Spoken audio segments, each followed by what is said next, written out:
Well, parents in Uvalde may be even more outraged than they were last night when they see what was really happening inside their elementary school on the day of a shooting. Yeah, video shows plenty of heavily armed officers just waiting.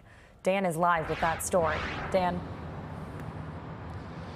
And Hannah, the latest revelation about the Uvalde tragedy raises more disturbing questions. Surveillance video shows police officers were inside Robb Elementary equipped with rifles and ballistic shields, but they waited close to 77 minutes for orders to confront the gunman. The Texas Tribune reviewed some of the video that federal and state investigators are looking at. The video backs up reports saying there's no evidence officers tried to open the classroom door as the shooter was inside. That contradicts what District Police Chief Pete Arredondo previously told the Tribune when he said officers tried to open a door but had to wait for a key to unlock it. The Tribune also reports that Arredondo seemed to be issuing orders to other officers, which would contradict his claim that he didn't know he was in charge of the law enforcement response to the shooting. Some officers seem to believe that Arredondo was in charge.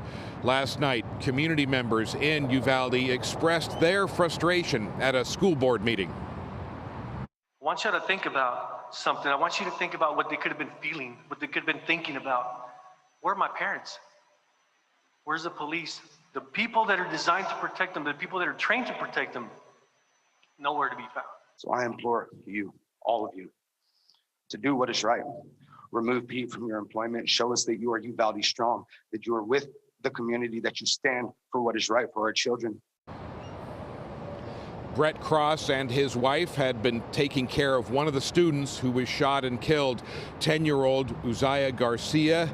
They'd been raising him as one of their own. Brett Cross and some others called on the Uvalde CISD board to remove the district police chief from his job and to do more to keep children safe.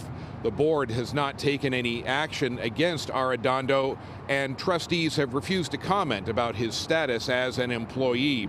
Arredondo's lawyer also said the chief would not comment any further about the situation. Reporting live, Dan Godwin on Good Day.